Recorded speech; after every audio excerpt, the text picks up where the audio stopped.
Assalamualaikum warahmatullahi wabarakatuh.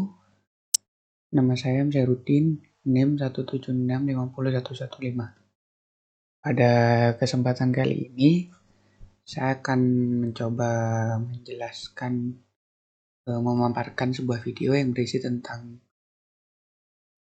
perhitungan Keyman clustering, di mana Keyman clustering tersebut ialah sebuah metode yang digunakan untuk mengelompokkan sebuah data-data, beberapa data yang sama dengan jumlah cluster yang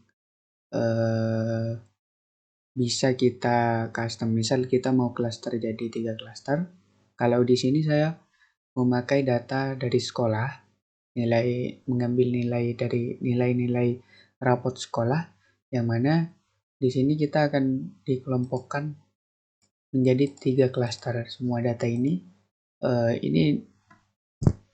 di sini dari data ini kita ambil dari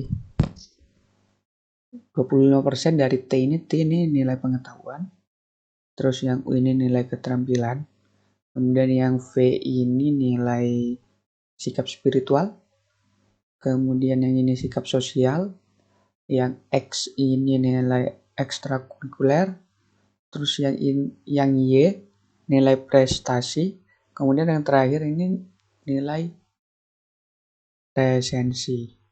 Nah, dimana dari semua ini kalau di total jumlahnya adalah 100%. Jadi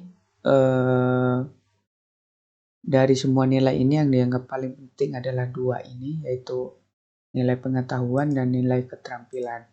Kemudian setelah ditemukan, kita tentukan kriteria dan bobotnya. Dari semua kriteria ini lalu kita masukkan bobotnya di sini, terus kita input nilainya. Dari 100% ini diambil 25%-nya, terus ini diambil 20%-nya, semuanya. Lalu data tersebut kita lakukan iterasi. Di mana di iterasi tersebut kita melakukan perhitungan untuk mengelompokkan data siswa ini untuk dikelompokkan sesuai dengan bidangnya, yaitu bidang 1 yang pengetahuannya sangat baik, terus yang bidang 2 ini yang hobinya dari segi spiritualnya yang baik, terus jumlah cluster 3 dan seterusnya itu. Nah, dari beberapa data yang diambil, saya ngambil 18 data dari siswa kelas 4 SD di sebuah SD Bulmate di Kabupaten Sampang, Madura. Nah, di sini rumus-rumus yang didapat dari ini, di Excel ini, di iterasi 1, 2, 3 sampai selesai dilakukan iterasi, itu saya input ke sini. Saya input ke menjadi sebuah shortcode di sini, proses Keyman-nya.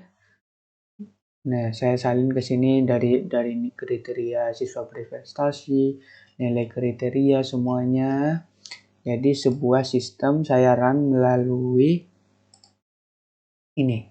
localhost, di mana di sini jika kita ingin melakukan clustering, di sini kita tinggal cari bobotnya. Nah, di sini untuk melakukan clustering ada 2 metode ya. Yang pertama itu kita bisa menggunakan default ya dari sistem yang udah diinput di shortcode tadi. Terus yang kedua kita bisa input bobotnya itu berdasarkan dengan bobot yang kita mau. Di sini saya akan memakai default. Terus di sini keluarlah data-data siswa dari K1, K2, K3, K4. Nah, dari Excel tersebut dari T, saya ubah jadi K1, K2, K3 dan seterusnya. Dimana di sini kita yang pertama untuk melakukan clustering itu lakukan center weight. Melakukan center weight ini dari mana? Dari rumus Excel tadi yang sudah saya konversi menjadi shortcut di sini.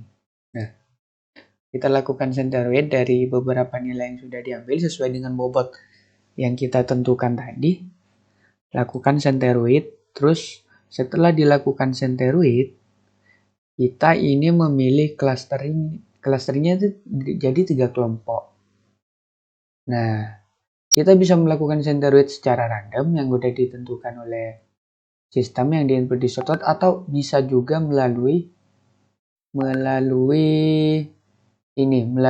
input secara manual. Jadi kita klik random, terus bisa dilakukan iterasi dari iterasi ke satu diproses dengan metode Keyman clustering.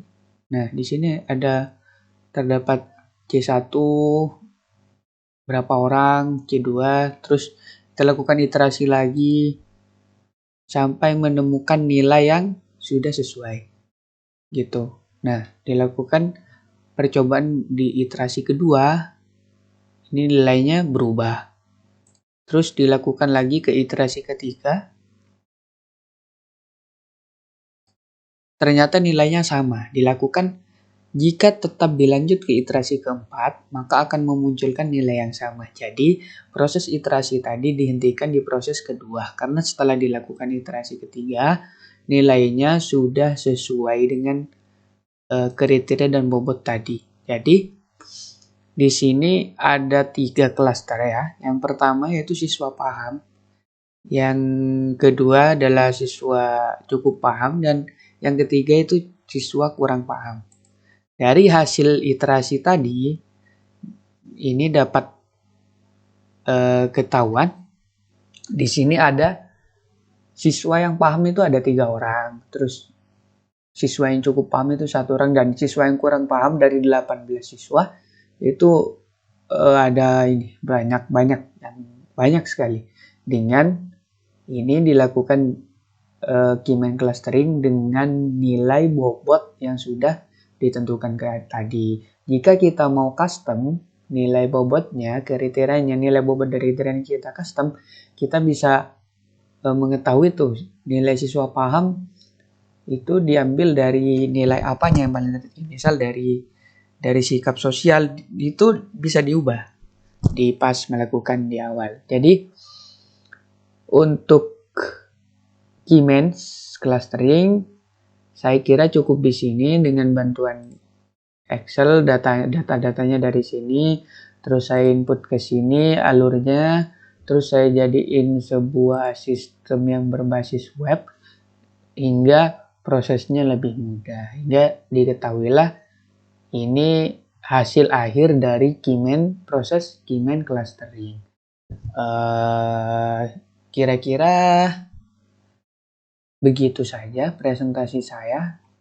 Mohon maaf atas segala kekurangannya. Saya akhiri. Assalamualaikum warahmatullahi wabarakatuh.